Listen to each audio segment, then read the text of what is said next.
Bienvenidos y bienvenidas a Paz Psicopráctica Podcast.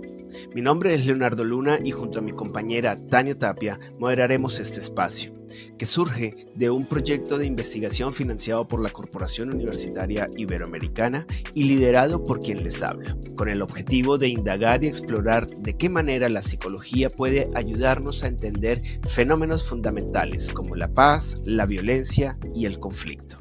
Bienvenidos y bienvenidas al tercer episodio del podcast Paz Psicopráctica. Mi nombre es Leonardo Luna y junto a mi compañera Tania Tapia moderamos este espacio. Hoy desarrollaremos el tercer capítulo del podcast de una serie de 8 capítulos. Recuerden que nuestro propósito no es otro que motivar a los escuchas a que se interesen por estos temas. Facilitar herramientas analíticas para entender ciertos fenómenos, contribuir al pensamiento crítico tan necesario en estos tiempos y sobre todo incentivar a realizar acciones tendientes a una paz sostenida e incluyente. El día de hoy, en nuestro tercer capítulo, explicaremos el enfoque de género en el marco del conflicto armado, la violencia y la construcción de paz en Colombia. Tendremos el acompañamiento y quien también moderará este espacio en este capítulo a Jessica Orozco, quien es asistente de investigación de la Corporación Universitaria Iberoamericana y tiene experiencia trabajando en contextos educativos y comunitarios, específicamente acompañando a estudiantes y familias en procesos de apoyo psicosocial y clínico. Bienvenida, Jessica, a este espacio. Gracias, Leonardo. Para mí es un placer estar en este espacio de aprendizaje y de reflexión. Hola, Tania. ¿Cómo te encuentras el día de hoy? Muy bien, muchas gracias. Muy emocionada por la invitada que tenemos el día de hoy. Fantástico. Entonces, demos inicio con nuestro tema del tercer capítulo, Paz Psicopráctica. Soy la sexta hija de mi familia. Mi hermana María, la menor, era una bebé de meses y mi hermana Rosa, la mayor, tenía cerca de 21 años. También estaba casada y tenía hijos cuando yo tan solo tenía 9 años. En mis recuerdos estaba mi primer año de primaria en una escuela de corregimiento de Balboa, en el Cauca. Un día me citaron a mí como unos 40 niños más o menos que provenían de otras veredas. Yo pensé que por la tarde nos iban a devolver a la casa, pero me di cuenta que llegando la noche no iba a ser como yo pensaba. No volví a ver a mi mamá desde ese día, alias Alexis, que en ese momento tenía unos 45 años, me llamó y me dijo que tenía una cabellera muy bonita y que me iba a poner como nombre Lady. Empezamos a movernos de campamento en campamento y alias Alexis me ordenó que me quedara con él a dormir. Cuando pasaron los meses, empezó a violarme diciéndome que yo era una mujercita y que debía estar con él. Yo recuerdo que después de eso tenía ganas de no vivir por todo lo que me estaba pasando.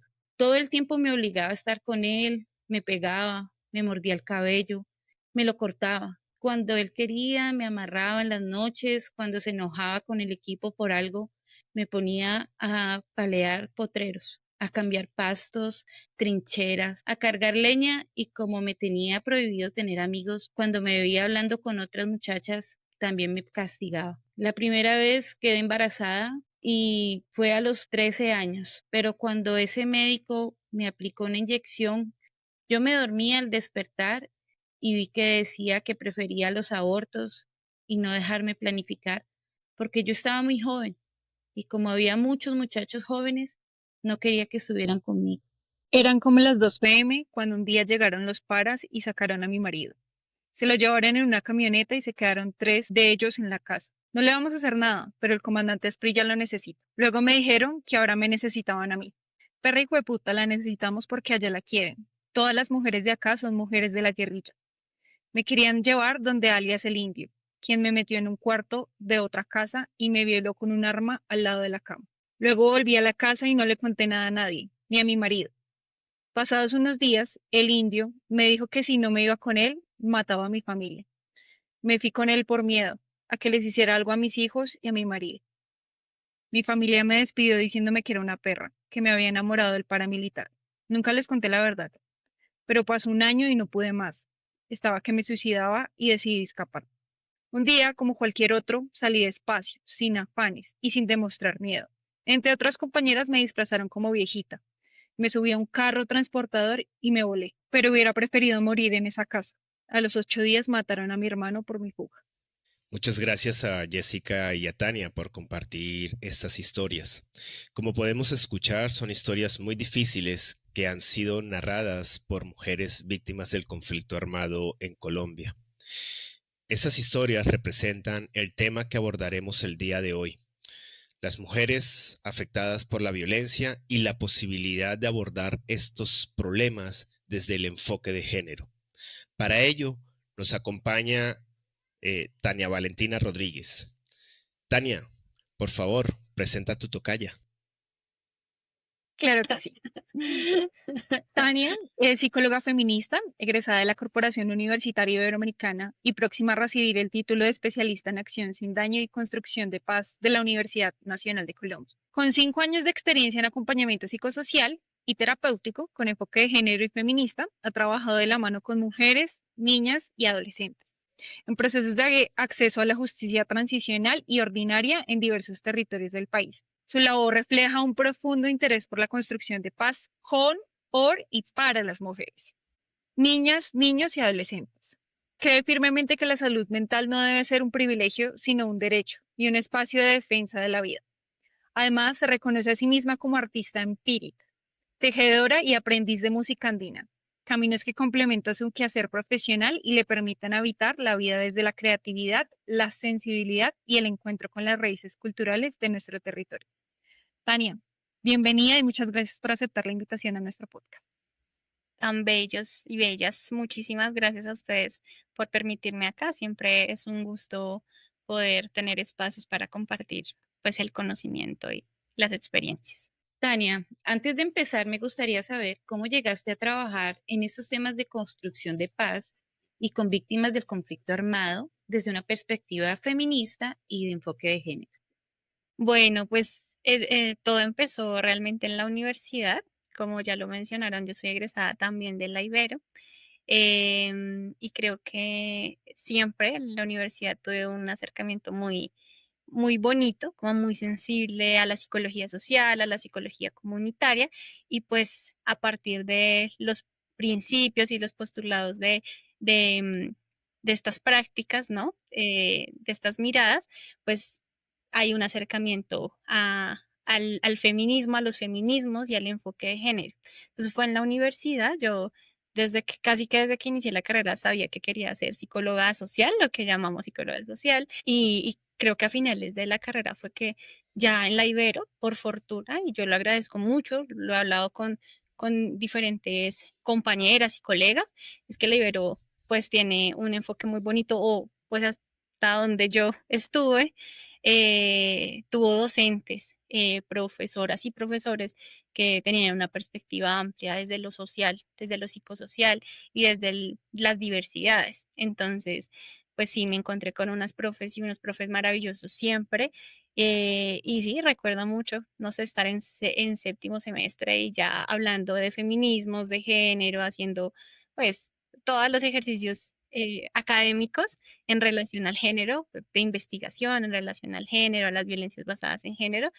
Y cuando salí de la universidad, mi primer trabajo no fue nada social, comunitario, fue organizacional. Yo siempre cuento que una llega a esos espacios por necesidad económica, no todas, muchas personas que les gusta, que es una pasión también, pero pues por mi parte pues fue totalmente el destino y la necesidad. Entonces estuve en ese espacio un tiempo muy corto y muy rápidamente dije, o sea, no, tú sabes que aquí no es, aquí no es, aquí no es. Renuncié a ese trabajo que me había ido muy bien, era mi primera experiencia laboral, inmediatamente salí de la universidad, renuncié sin tener absolutamente nada de trabajo, sin tener certeza absolutamente de nada, sin tener cursos, nada, nada. Y en ese momento me empecé pues a formar como de una forma muy autónoma, como en internet, con cursos, yendo a talleres, a simposios, a universidades, o sea, lo que yo salía, yo iba allá solita, ¿sí? Yo ando por ahí como curioseando un montón. Entonces, sí, fue a muchos espacios y así, tallercito, cursito de 20 horas, de 10 horas, de 3 horas, y todo eso lo fui como recolectando.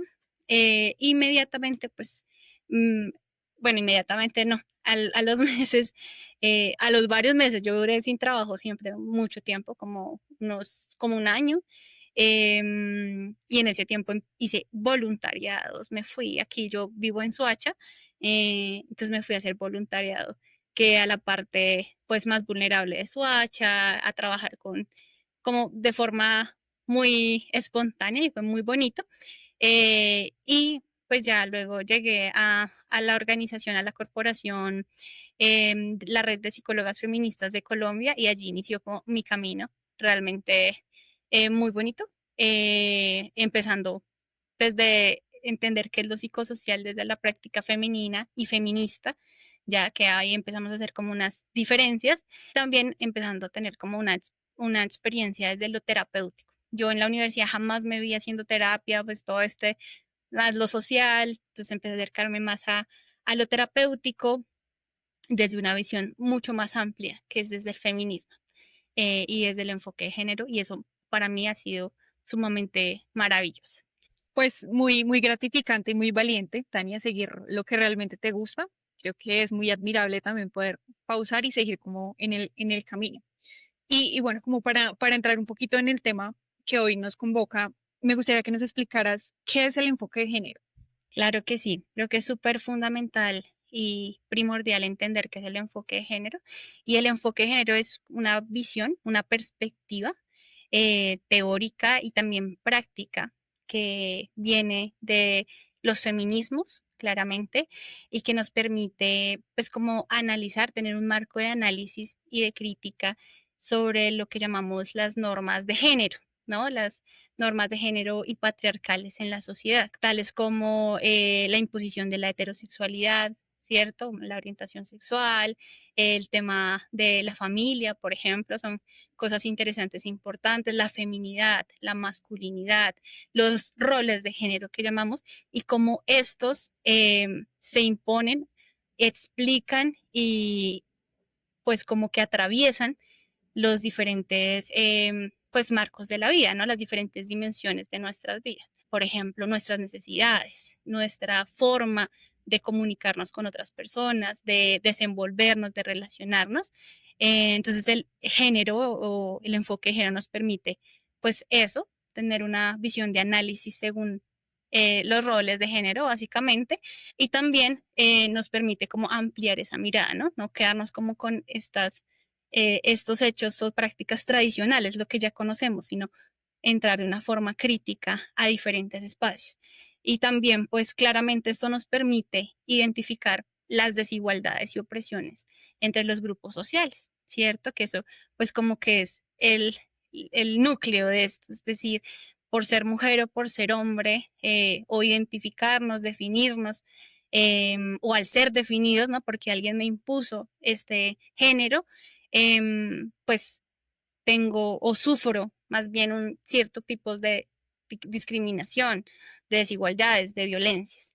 Básicamente ese es el enfoque de género, pues podemos hablar un montón, la teoría es un montón, pero un poco para, no sé, sintetizar es también hablar de que el enfoque de género comprende la individualidad, ¿no? Todo el tema de la identidad, cómo me observo, cómo me identifico, también un componente más social de la estructura social, como frente a normativas, prácticas institucionales y demás, como el género también es visto desde esto que llamamos pues lo más macro, ¿cierto? Y también desde este componente cultural, ¿no? Las normas sociales. Entonces el género pues lo podemos, digamos que dimensionar en estos niveles o en estos pues en estas dimensiones, básicamente. Fantástico, Tania, muchas gracias. Bueno, me sumo al comentario de lo interesante de tu trayectoria, ¿no? Que también puede llegar a ser muy inspiradora para profesionales jóvenes que también están como en esa búsqueda de su horizonte y de darle sentido también a su quehacer profesional. Creo que es una historia también muy inspiradora para estos nuevos profesionales, ¿no? Ahora que abordas un poco el tema de la perspectiva de género, que también a veces me gusta, claro, aclarar un poco, ¿no? La diferencia entre perspectiva de género e ideología de género. Este último como una categoría peyorativa creada por ciertas ideologías políticas para rechazar todo un cuerpo, digamos, analítico, investigativo, que se ha venido generando por décadas, que viene siendo la perspectiva de género, ¿no? Entonces, importante pues aclarar también esas dos perspectivas para aquellas personas que de pronto no lo tengan muy claro, ¿no? Acá estamos abordándolo desde la perspectiva de género, evidentemente. Me preguntaba un poco si podrías, ¿tú cómo encuentras un poco cómo esa perspectiva tan interesante, que es una perspectiva crítica, que también trabaja las estructuras de poder, tema de roles, el tema de las identidades, cómo dialoga con una disciplina como la psicología, por ejemplo?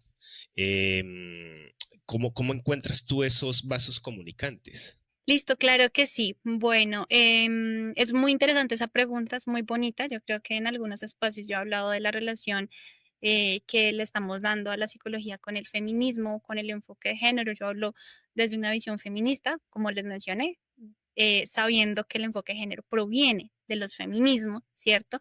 No significa que donde se aplica el enfoque de género, las personas son feministas, ¿no? O sea, una institución que aplica el enfoque de género es feminista, no necesariamente, porque el enfoque de género, perdón, es una perspectiva, ¿cierto? Una perspectiva, una visión, unas prácticas también, unas formas de hacer, pero no habla necesariamente de quién. ¿Sí? Por eso es súper importante para mí aclararlo, porque pues uno asume que la gente es feminista y no.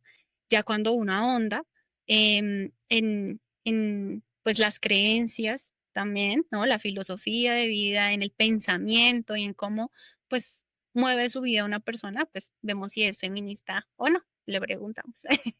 Eh, pero entonces yo hablo desde una visión también muy feminista, y en la psicología pues tiene unos impactos maravillosos, y uno es el descentralizar la idea de que la psicología es una ciencia dura inicialmente, una ciencia fría, pues como de pronto lo han revisado ustedes anteriormente en los capítulos, ¿no?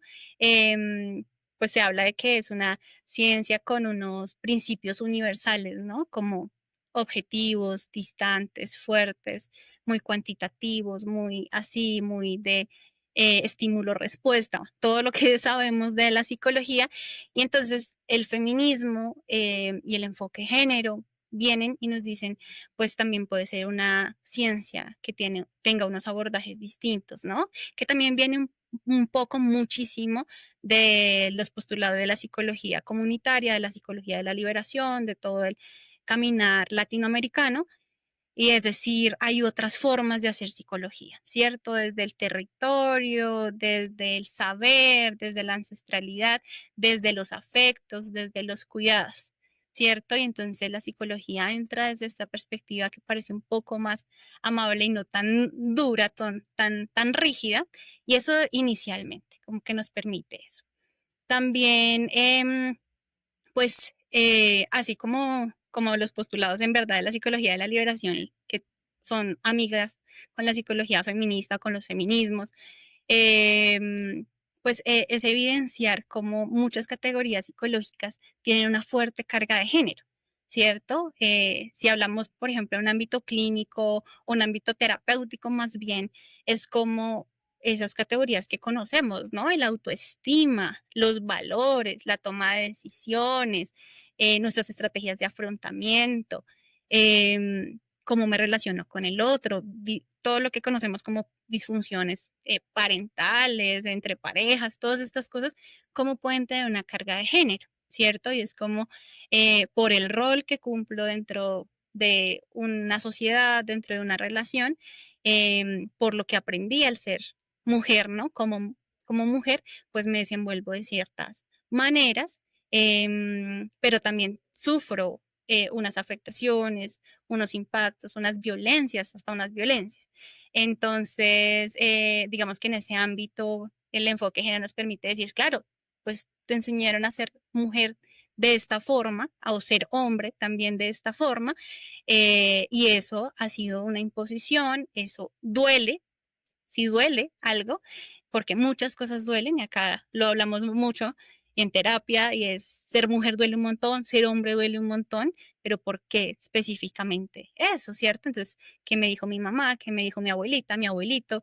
¿Qué me dicen mis tíos por, no sé, vestirme de tal forma, por tener una pareja de cierta orientación sexual, no sé, por no ser femenina, ¿cierto? Los hombres por no ser masculinos, no representar esa masculinidad.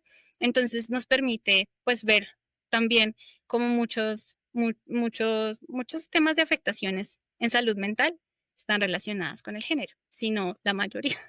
Em, También ahí ya pues nos metemos como a otros campos, no a profundizar, pero por ejemplo el tema de trastornos de salud mental, ¿cierto? Y es como estos también pueden tener una carga de género, ¿cierto? Ya cuando hablamos de una depresión mayor, de una distimia, o sea, estos tienen un porqué, pueden tener un porqué neurofisiológico, como lo conocemos, pero también puede ser una exposición prolongada a unos mandatos y unos roles de género que han impactado mi vida y he sufrido por ello, ¿sí? Entonces, toda mi vida como una mujer ama de casa, violentada por un esposo, encerrada, yo qué sé, unos hijos violentos, todo esto, y esta persona, una mujer con esas características de mujer, cumpliendo unos roles de mujer, pues sufre. Y entonces ahí uno dice, claro, cuando uno entra, uno hace terapia, dice, pues cómo no vas a tener depresión. O sea,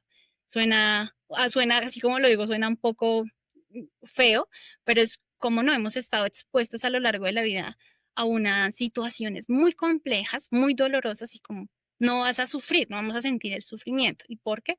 Pues porque tenemos unos roles ahí definidos y hemos vivido la vida de una manera. Bueno, eso por otro lado. Sí, y ahí digamos que también sí me gustaría compartir como una historia para que quienes nos escuchan chismoseen, busquen en internet, o si de pronto ustedes han escuchado el tema del asilo de las locas en Bogotá, em, pues que esto fue en el siglo XX, pues este lugar que fue construido para internar mujeres con trastornos mentales, con enfermedades mentales, pero cuando empezamos a indagar, a revisar, a leer, vemos que las mujeres que estaban allí, pues realmente eran mujeres que se salían de los roles de género, ¿sí? Entonces a una mujer la internaban por no cumplir con el mandato de esposa en su casa. Entonces no me planchó, no me lavó, no barre, no cocina. Entonces esta mujer está loca. Entonces las encerraban a las mujeres, ¿no? Por no querer tener hijos también, pues las llevaban a los asilos. También hay historias de cárceles de mujeres como muy similares en Bogotá, en Colombia. También con todas estas ideas, por ejemplo, de las depresiones durante el embarazo, después del embarazo, que ahora sabemos que es una depresión postparto, pero pues claro, tú al sentirte triste después de estar embarazada, ¿por qué? Si tu naturaleza es ser mujer, ¿no? Según esos mandatos y roles de género. Entonces, para que vayan a chismosear, hay mucho trabajo desde la Universidad Nacional con algunas autoras. Pueden entrar al periódico de la Universidad Nacional y buscar allí esta historia del asilo de las locas. Y es muy bonito para justo aterrizar esto de lo que estamos hablando, de cómo el enfoque de género puede verse en la psicología. Te iba a decir que fantástico y muchas gracias por, digamos, estos ejemplos y invitarnos a seguir explorando, ¿no?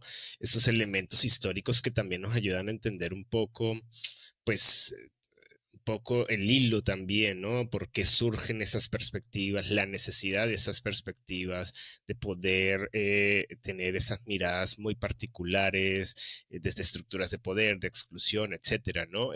Y yo creo que explicas muy bien la relación entre o cómo la perspectiva de género contribuye a una disciplina como la psicología para dar cuenta de manera mucho más, bueno, no sé si la palabra es con mayor certeza pero con mayor sensibilidad frente a ciertas problemáticas que sufren las personas y las comunidades a partir de su rol y de sus identidades, ¿no? Me parece muy interesante. Yo te quería llevar un poco hacia el tema del conflicto armado en Colombia, ¿no? Perfecto. Sabemos por tu historia y porque te conocemos que tú has tenido una experiencia muy interesante trabajando con mujeres que han sufrido la violencia en Colombia de manera directa, etcétera, y has implementado esas herramientas, pues, reflexivas, analíticas, etcétera. Y quisiera llevarte un poco hacia allá y preguntarte cómo la perspectiva de género, la psicología te ha ayudado a abordar pues esos temas a estas personas, cómo has podido acompañar a estas mujeres víctimas del conflicto armado, que nos cuentes un poco como Claro que pues de sí. esas historias, pero también de tu quehacer. Claro que sí, perfecto. Bueno, sí, es que esto es un poco de todo, ¿no? Lo que hemos hecho. Bueno, yo llegué a trabajar específicamente con mujeres víctimas de violencias basadas en género en el marco del conflicto armado, mujeres víctimas de violencia sexual y y de otros hechos victimizantes, desplazamiento forzado, homicidios de sus parejas, reclutamiento forzado de sus hijos. Y en estos espacios, pues claramente aplicamos el enfoque de género y enfoque feminista. He trabajado en dos organizaciones feministas en el país. La primera fue pues Cisma Mujer, que seguramente muchos han escuchado o escucharán, y también con la Corporación Humanas, dos organizaciones feministas de mujeres por mujeres, para mujeres específicamente, y es muy pues importante cómo entro a este lugar sin tener acercamiento a víctimas. Yo estaba muy chiquis, yo tenía pues 22 años, sí, 22 años, 20, sí, 22 años. En ese momento era la más chiquis, justo recién, ahora que cumplí 27, yo digo, juepucha, ya no me siento la chiquis de los lugares y es muy extraño. Pero claro, entrar tan joven, y recuerdo mucho cuando me hicieron la primera entrevista de pues para ingresar, de selección, me preguntaron, como tú no consideras que estás muy joven, ¿cómo abordarías a una mujer, una adulta mayor que ha sido víctima de violencia, que te va a mirar y te va a decir usted no sabe nada? O sea, creo que pues ahí una empieza como a darse cuenta cómo se maneja, ¿no? El contexto y también la relación con las mujeres jóvenes, por ejemplo. También vemos un poco esa distancia que puede haber, pero no, realmente mi experiencia ha sido sumamente grata, maravillosa. Me han recibido todas las mujeres y creo que el trabajo que he hecho ha sido maravilloso. Nunca he sentido esa distancia entre edades, entre grupos, ni siquiera por territorio, por comunidad, nada. Em, y esto creo que ha sido fundamental, muy importante, de un tema que nos gusta mucho hablar desde las teorías feministas, pero también desde el enfoque psicosocial, y es la interseccionalidad, ¿cierto? La interseccionalidad también es una postura, ¿no? Hay personas que la llaman como un enfoque, otras como una herramienta. em, digamos que es difícil a veces discernir un poco cómo nombrarlo, pero básicamente es como una teoría que se crearon unas tesas, pues específicamente Kimberly Crenshaw, que yo creo que la han escuchado, em, que ella nos habla de cómo las opresiones y las desigualdades pues están atravesadas por diferentes estructuras, ¿no? Entonces las desigualdades están atravesadas por diferentes estructuras de opresión, para ser más específica. Entonces ella nos habla de no solo vivimos lo que vivimos por ser mujeres, sino por otros factores como ser mujeres, no sé, blancas, negras, afro, indígenas, por vivir en cierto lugar, ¿no? Por pertenecer a una comunidad, por tener también un acercamiento religioso, espiritual, como todos estas variables atraviesan nuestra vida y por todas estas sufrimos desigualdades, discriminación.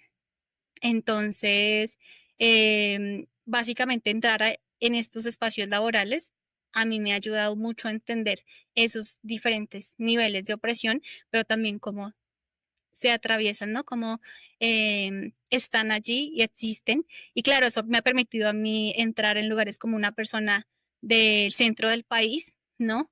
Entrar a otros territorios y decir que las mujeres no son solo mujeres, ¿sí? Acá tienen una historia desde las negritudes, desde la colonización, desde la colonización del saber, por ejemplo, también. Entonces, cómo llegan la gente del centro, la gente blanca y me traen aquí todas sus prácticas, experiencias, epistemologías y acá tenemos otras formas. Entonces, creo que entrar en estos campos laborales ha sido muy lindo en estos lugares porque he trabajado con diferentes comunidades de mujeres y ha sido ver eso, ¿no? Ver las diferencias, diferencias, no ver al otro como el otro allá lejos, ¿no? Como esta distancia, sino como tiene unas características y como eso hace que viva de una forma y yo vivo de una forma distinta y eso es importante mencionarlo. Discúlpame, yo tenía el micrófono apagado y quería construir un poco de lo que tú estás mencionando, desde donde tú estás mencionando, ¿no? Porque creo que lo de la interseccionalidad, que también es una herramienta muy interesante para poder abordar pues estas desigualdades, exclusiones, violencias, etcétera. Pero también me gusta mucho aquella idea que planteas sobre mi lugar, ¿no? Mi lugar como persona que está acompañando, que está trabajando con, para, etcétera. Y ese también es un ejercicio reflexivo como profesional permanentemente, ¿no? ¿Desde qué lugar estás tú pensando y desde qué lugar tú quieres empezar a acompañar, ¿no? A a las otras comunidades y a las otras personas? Total. Creo que se habla muy poco de eso en la academia y en los procesos formativos y creo que lo hablamos muy poco. Entonces quería pues aprovechar tu reflexión también para enfatizar un poco sobre eso, ¿no? Claro, súper importante. Si realmente una lo vive, pues yo lo vivo de una manera muy amable. em, Creo que hay personas que no lo viven tan amable, ¿no? Como que llegan con sus prácticas y sus metodologías y las comunidades pues les van a dar muy duro, ¿no? Pues sí, pues alguna vez lo viví, pero lo que digo no fue tan desagradable, o sea, no fue tan incómodo, pero sí, claramente. Específicamente recuerdo haber entrado a una comunidad de mujeres guayú en La Guajira y pues las cosmovisiones de las comunidades guayú son muy, muy diversas em, y frente a lo espiritual es muy diverso en realidad, pero también a la forma de solucionar conflictos, ¿no? Entonces, cómo tú entras desde el centro y vienes y hablas de feminismo a una comunidad que no le interesa el feminismo, que tiene sus propias formas em, de ejercer sus derechos, ¿no? Dentro de la comunidad y claramente muchas veces me dijeron y nos dijeron como, es que vienen las feministas, las organizaciones, la cooperación internacional y nos dice aquí un poco de cosas que realmente a nosotras no nos interesan. Y entonces es un poco hacer esa reflexión constante de yo siempre llego a un lugar y pregunto y me contextualizo. Algo muy bonito de la especialización que realicé, que es la en acción sin daño, justo la teoría de acción sin daño nos permite acercarnos a todos los lugares que entramos, a todas las comunidades y los espacios, es siempre con un análisis profundo y de contextualización, siempre, siempre. Eh, Porque si no, hacemos acciones con daño, ¿cierto? Y pues la psicología toda la vida ha hecho muchas acciones con daño, como lo hemos revisado anteriormente. Bueno, para no alargarme ahí, porque yo me alargo mucho con los conceptos, yo hablo un montón. Como en relación a tu pregunta pues de abordar estos temas en el marco del conflicto armado, el enfoque, la mirada, y más allá de toda esa teoría, sino la práctica, pues uno, sí es importante, como ha sido importante entender que las mujeres no son solo mujeres que vieron unas violencias, sino que hay otras características en su vida, ¿no? Como ser madres, cabeza de hogar, como ser mujeres desplazadas por la violencia, vivir en ciertos territorios donde aún la violencia persiste, y no es en todo el país, pero hay unos contextos donde la violencia está muy marcada en este momento, ¿no? Donde pues el tema de la pobreza es persistente, sí, el acceso a recursos, el acceso a la salud, acceso a la educación, las drogas, el reclutamiento forzado. O sea, las mujeres están atravesadas por todas estas situaciones y obviamente su salud mental se ve afectada, ¿sí? Y a veces claro, ellas son tan resilientes, tan fuertes, tan lo que llamamos, no sé, sobrevivientes, ¿no? Que una vez da por sentado de que están bien y que ellas por este rol o esta condición de víctima que les hemos dado, pues son súper fuertes, súper echadas para adelante. Y es muy bonito entrar como psicóloga y decir, no es solo una víctima que está resistiendo, sino una historia, ¿no? Una mujer. Y lo bonito que es entrar allí con mucho cuidado, con mucho afecto, con mucha tranquilidad, paciencia. Nuestros procesos son de paciencia. Nada es tan rápido como la psicología a veces nos lo vende en la terapia convencional, ¿sí? Em, entonces, entrar a estos espacios es un poco eso. Creo yo también que es construir una genealogía de las mujeres, una genealogía feminista, de decir, no solo existen, ¿sí? No solo existen las víctimas, y hay un número de víctimas, millones de víctimas, eh, sino existen y sus historias están allí, no solo para ser contadas, que ha sido una de las críticas a las formas en que se ha abordado la construcción de paz, ¿no? Con las víctimas en el país, y es que solo se cuentan y cuentan y cuentan números. Y claro, pues los recursos faltan, el Estado, pues ya sabemos cómo es, pero estas historias quedan allí como un número más, como una cifra más. Entonces, ¿qué pasa con estas mujeres, no? Entonces, ahí entran todos los enfoques de acompañamiento más cercano, de reparación, de memoria histórica, pues en los que hemos venido trabajando. Y un poco es nosotras abordarlo desde una genealogía feminista, ¿no? Como estas historias de estas mujeres que históricamente han sido invisibilizadas, existen y resisten, ¿no? Es que eso es una maravilla. Fantástico. No, Sí, no, muy, muy sí. inspirador. Y bueno, antes de darle la palabra a mis compañeras, a Jessica y a Tania, que seguramente tendrán algunos comentarios o preguntas que hacerte, no quiero monopolizar el tema, pero es que conversar contigo esos temas me apasiona, ¿no? Entonces quiero aprovechar brevemente. Para mí es muy claro lo que mencionabas, ¿no? El tema de, bueno, de la interseccionalidad, de la perspectiva de género y de los aportes de una perspectiva feminista, cómo ayuda, digamos, a una disciplina como la psicología para empezar a abordar estos fenómenos particulares, por ejemplo, en Colombia, ¿no? Como la violencia, el conflicto armado, Ajá. etcétera, y entender, por ejemplo, cómo mujeres son atravesadas o experimentan múltiples violencias, ¿no? Por su rol, su identidad o lo que fuese en sus territorios.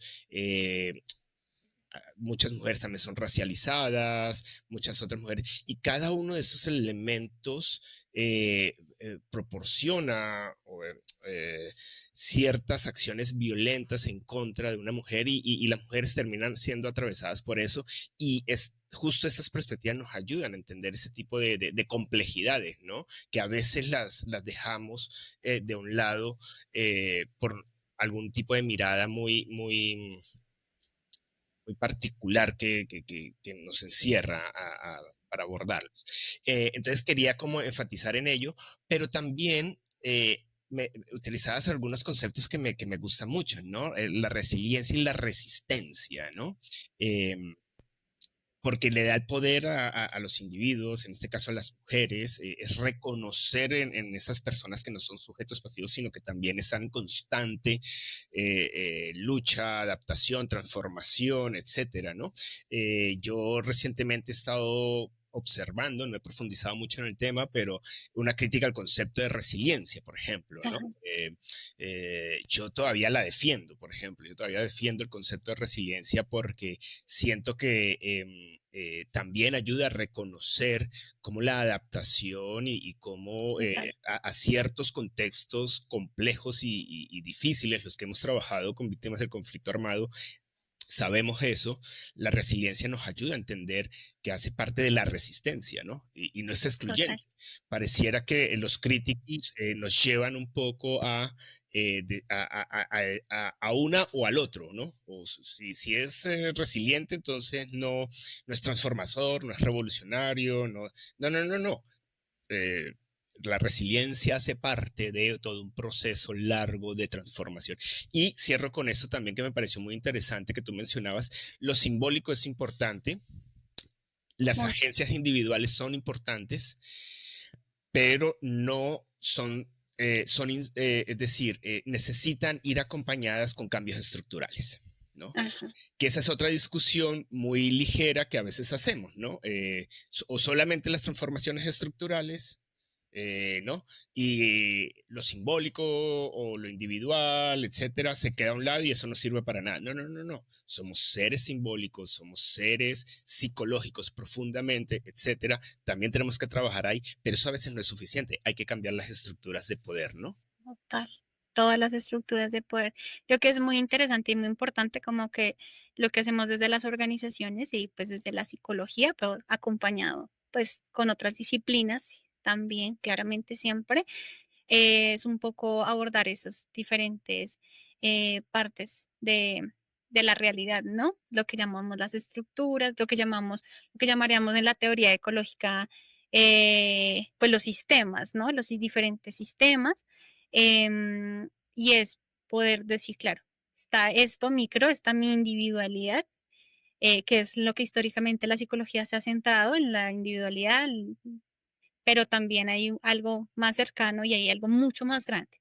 Y es como eso más grande que todos, que a veces ni percibimos, cómo afecta, ¿no? Mi forma de sentir, pensar, de comportarme, pero también cómo pues todo se mueve en relación a eso, las violencias, ¿no? Y cómo eso me impacta a mí, pero también cómo se abordan esas violencias, desde mi psicóloga, desde mi abogada, desde la fiscalía, desde las instituciones de justicia, y es como todo está tan conectado un poco ir a eso. Creo que es muy importante el tema estructural. Nosotras, pues específicamente desde el abordaje de la violencia sexual, de la violencia basada en género, hablamos específicamente de los estigmas, ¿no? Basados también en los estereotipos. Estigmas, estereotipos, estos conceptos tan importantes para nosotros, y es como existen unos estigmas alrededor de la violencia sexual, por ejemplo. Es muy importante. Y hay unos mitos, ¿no? Alrededor de la violencia sexual. Y esos mitos, esos estigmas, nos los creemos. Yo me los creo, se los creen mis padres, se lo cree el vecino. Y después la que me atiende en medicina legal. Y después la fiscal que no quiere defender mi caso. Y entonces nosotras hacemos ese trabajo constante porque esos estigmas pues cambien, ¿no? Se transformen. Y es decir, una víctima de violencias no es necesariamente esta idea que creemos de víctima, ¿no? Ahí entran otros conceptos muy bonitos que trabajamos, como el de la buena y la mala víctima, ¿no? Entonces creemos que una buena víctima es la que llora y la que todo el tiempo está así, sufriendo, y entonces el estigma, un estigma que podríamos encontrar acerca de esto es, pues para yo creer que alguien sufrió una violencia sexual, todo el tiempo debe estar llorando y hablando de eso y debe estar internada en su casa viviendo el trauma. Y no necesariamente es así, ¿sí? El trauma o los impactos y los daños, ¿no? Se viven de diferentes formas, eso lo sabemos también, es un tema de aprendizaje, cultural también, hay mujeres que, justo viendo todas estas, este tema de la interseccionalidad, mujeres que no pueden vivir el trauma porque tienen que salir a trabajar, porque tienen que cuidar a sus hijos, porque tienen que ser lideresas en una comunidad, entonces no van a estar llorando todo el tiempo, lloran cuando llegan a su casa, lloran solas, porque el estigma que rodea a su familia, por ejemplo, es muy fuerte, ¿no? Sobre la violencia sexual, sobre em, la, lo valioso o lo valiosa, perdón, que es una persona que sufre o no sufre violencia sexual, por ejemplo, ¿sí? O todas estas ideas detrás de si alguien vivió violencia sexual es porque seguramente se lo estaba buscando. Esto lo hemos escuchado muchas veces, ¿cierto? Que hacía esa obra en la calle, porque le habló a ese, por ejemplo, en contextos de conflicto armado, porque suele pasar mucho y con ciertos actores armados que se acercan a las mujeres y a las niñas con el fin de, podemos llamarlo así, escuetamente enamorarlas, pero en algún momento generan una agresión sexual. Entonces después su entorno no les cree porque esta persona estaba ahí en un relacionamiento amoroso. Por ejemplo, esos son contextos súper difíciles de abordar. Em, y en general, ¿no? Con la violencia en el marco del conflicto armado. Todo es porque las mujeres estaban allá o las mujeres son un objeto, ¿no? Un objeto de. Entonces, la puedo tomar, está disponible. También sabemos que las mujeres, pues, han sido utilizadas justo para esta cuestión de considerarme yo el dueño del territorio, ¿no? Entonces, me adueño de las tierras, me adueño del lugar, recluto gente, pero también violo a mujeres, y eso hace pues que todos sepamos que hay un grupo que en el lugar tiene el poder y el control. Entonces, un poco es como identificar esos estigmas o esas ideas que tenemos previas sobre la violencia sexual, sobre el consentimiento también, como sé que alguien dio consentimiento para una relación sexual, ¿cierto? ¿Qué pasa? Hay muchas ideas también frente a eso. O sea, alguien, algo muy específico que se ve un montón y es para saber si alguien sufrió violencias o sexuales, no, perdón, me confundí ahí. Cuando alguien vive violencia sexual, pues se cree o se pretende que la persona haya tenido que ejercer una fuerza, ¿no? Una oposición. Si no lo hizo, entonces dio su consentimiento. Eso pasa mucho en el marco pues, del conflicto armado, ¿no? Pues mujeres, niñas que con miedo se quedan paralizadas, no hacen nada o porque su cuerpo físicamente y psicológicamente hablando sabemos que hay estos dos caminos de respuesta ante el miedo, ¿no? Y es o huyo o me paralizo. Entonces muchas se paralizan y vienen todas estas ideas de los estigmas. Y ya no es solo en lo comunitario, en lo social, sino en la estructura, en el abogado, lo que les compartía, en los ejes de justicia. Mira que justamente va muy de la mano con el segundo relato Total. que hacíamos del informe de la Comisión de la Verdad, ¿no? Como estar en una situación de peligro y, bueno, ¿qué hago? ¿Salvo a mi familia o pues tengo que hacerlo, ¿sí?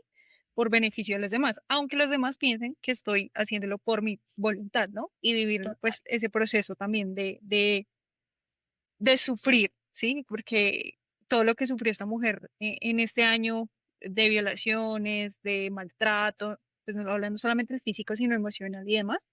Entonces creo que con la pregunta que voy a hacer, creo que pues también nos cuentes más de tu experiencia y es, bueno, tú decías que frente a la parte organizacional te sentías como en la vivienda, ¿no? En el lugar equivocado, pero, pero ahora, pues digamos que con tu experiencia y con lo que tú conoces, ¿cuándo sentiste realmente que estabas en el lugar correcto, sí? O sea, porque creo que muchos de los psicólogos en este momento pueden estar pensando como, uy, pucha, esta es la realidad a la que me enfrento, como tengo las herramientas, estoy bien formado, ¿sí? O por el contrario, quiero hacer parte de cómo lo hago.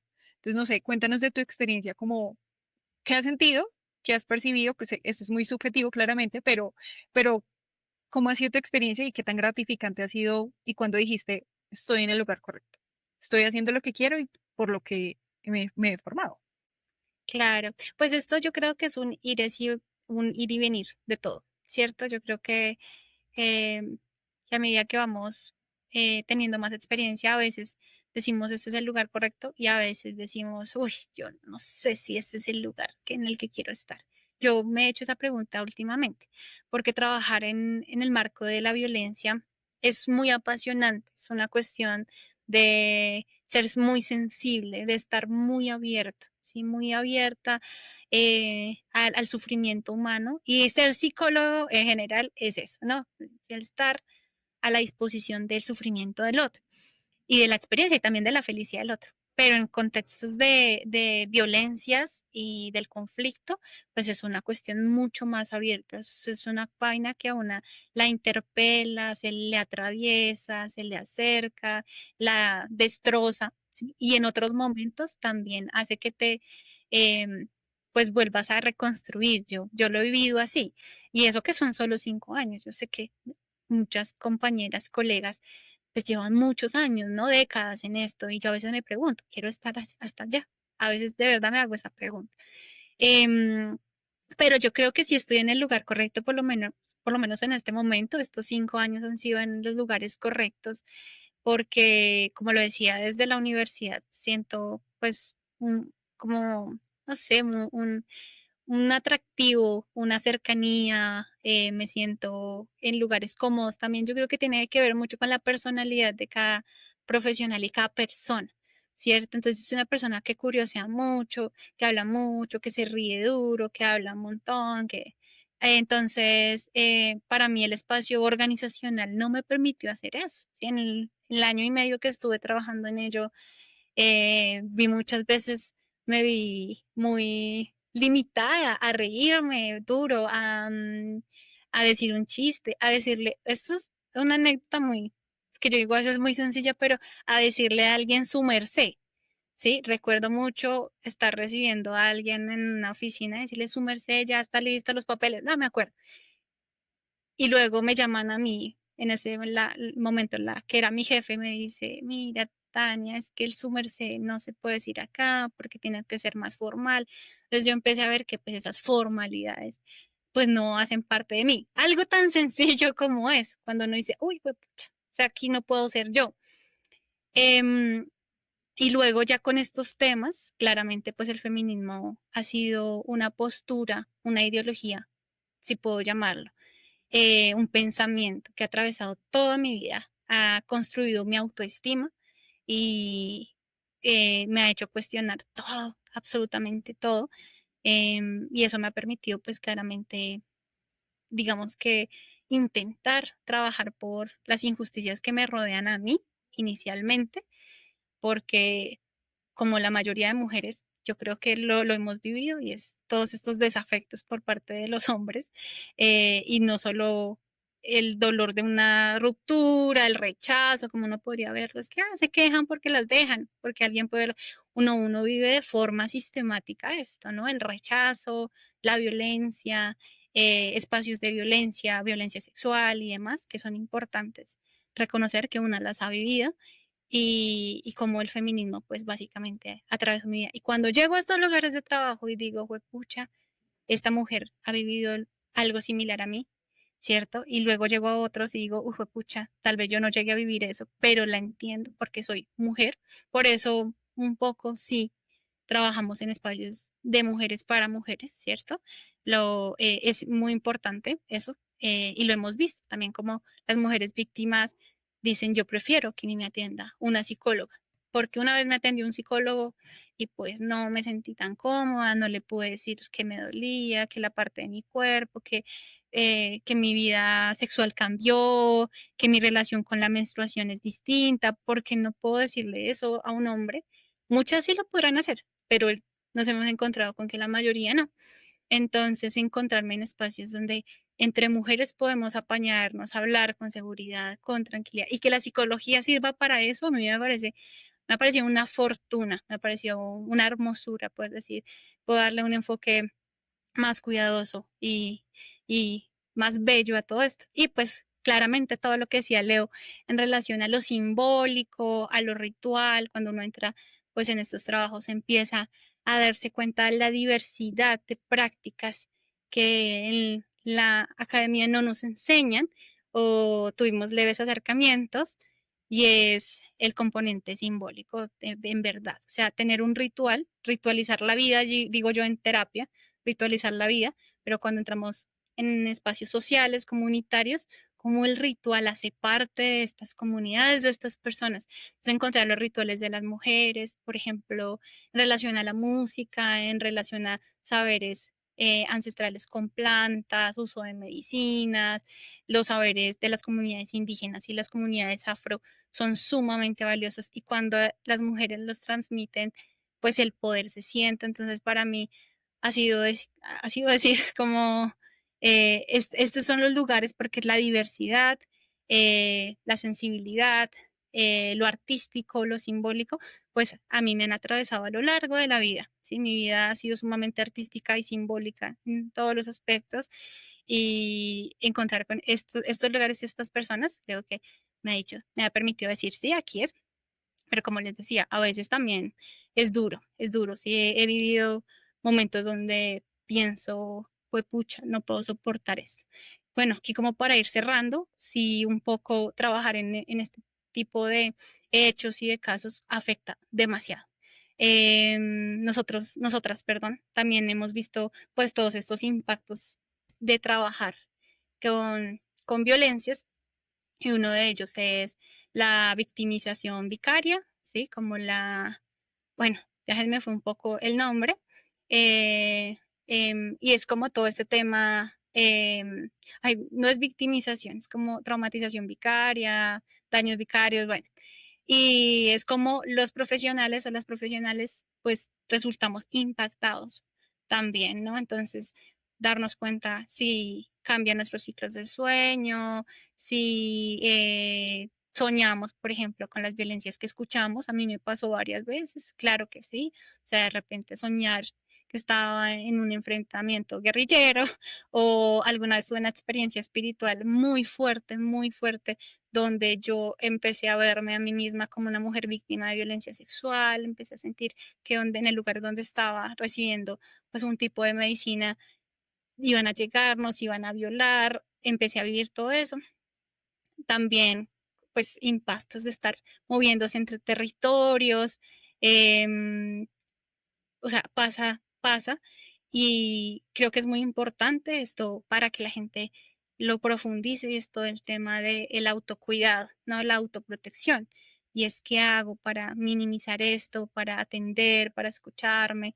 Y es también puedo ir al psicólogo, también debo ir al psicólogo si lo necesito, también tengo que encontrar mis recursos simbólicos, espirituales, de relaciones, de redes de apoyo y demás. Creo que es muy importante porque pues una sí se desgasta, sí llora mucho, una siente el miedo en su cuerpo, lo vive a veces, vive las situaciones complejas, siente el miedo de las mujeres, a veces pues son ámbitos muy complejos, muy complejos que merecen de mucho cuidado. Entonces, pues para quienes nos escuchan, sí, pues yo no creo nunca que sea una limitante. Yo me he escuchado muchas veces decir, bueno, pues estoy estresada y cansada y me duele, pero pues estoy bien, o sea, esto es lo que me gusta, ¿cierto?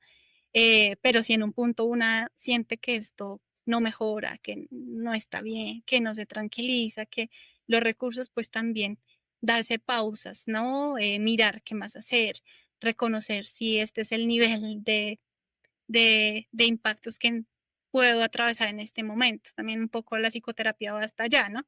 Y es un poco, hay que darlo todo por la lucha, por las mujeres, por el trabajo, sí, pero pero hay muchos peros, hay que parar también. Creo que los feminismos, pues han ayudado a eso también, que es todo el tema del cuidado, ¿no? Te cuido, me cuidas, como cuido la vida. Y pues cuidar la vida no es una entrega constante como nos lo enseña el capitalismo, la psicología tradicional, así súper trabaja, relaciónate, evade tus problemas, todo positivismo, ¿no? También hay que mirar que hay cosas horribles y que podemos hacer cosas, hacer algo, ¿no? Parar, si es necesario. Gracias. No, no, gracias a ti. Nuevamente es muy emocionante escuchar sobre tu experiencia, tus historias, cómo eh, es muy humano todo tu relato, ¿no? Me encanta mucho también esta idea del cuidado, esa reflexión última que también nos invitas. que también hace parte de una invitación del feminismo, de las perspectivas feministas de cuidarnos, ¿no? Algo que los sistemas excluyentes de una manera u otra nos han incorporado, nos han hiperindividualizado, siempre llevándonos como a cierta, digamos, a enfocarnos en otros aspectos como la competitividad exclusiva, todo este tipo de cosas, y nos estamos olvidando constantemente del otro, de los otros, etcétera. Y yo soy de los que piensa que el cuidado es una hace parte de nuestra naturaleza humana, y es fundamental, ¿no? Es decir, es lo que nos atraviesa a todos. Gracias al cuidado es que somos seres sociales, gracias al cuidado se generan un montón de aspectos en nuestra infancia, en nuestra adultez, en nuestras relaciones de pareja, en nuestras maneras de convivencia, en las sociedades, etcétera. Y creo que ahí el feminismo aporta un montón a la psicología para enseñarnos un poco desde ahí, ¿no? De cuidarnos los unos a los otros. Entonces, pues muy agradecido contigo, Tania, por compartir en este espacio. No, gracias a ustedes. Gracias a ustedes, ha sido maravilloso, es maravilloso hablar de esto, yo me emociono mucho, yo he estudiado carreta muchas veces, si notan, mi carreta no es académica, súper académica, sino un poco más desde la experiencia, pero eso también me lo ha enseñado un montón el feminismo, los feminismos, como relájate, suéltalo, eres tú, hay que hablar de lo que sabes, también es muy importante y en definitiva pues la psicología feminista, el enfoque de género han aportado un montón a la construcción de paz. Para hacer un pequeño resumen, visibilizar a las mujeres, saber que existen y que existen experiencias de violencias, pero experiencias de resistencia también, ¿cierto? Que los territorios y las mujeres de territorio con sus diversidades, con todas esas intersecciones, pues tienen unas narrativas importantes que debemos escuchar, atender, acompañar, y que en verdad el feminismo nos puede brindar esa perspectiva de pues, las múltiples herramientas que revisamos el día de hoy. Entonces, pues nada, muy agradecida por ser parte de la construcción de paz en este país, intentándolo con todo el dolor del mundo a veces, pero también con una esperanza, porque yo creo que bueno, en esta especialización que dice que es muy bonita, es preciosa, y es hablar un poco de la desesperanza que uno tiene, ¿no? Lo que les decía ahorita, uno siente desesperanza, pero al mismo tiempo, pues trabajar con las personas te inyecta, digo yo, un poquito de esperanza, de que las cosas pueden ser diferentes. Entonces, espero que todos podamos pensar así, ¿no? Que las cosas pueden ser diferentes y para las mujeres, las niñas, los niños también pueden ser diferentes. Fantástico. Muy bien.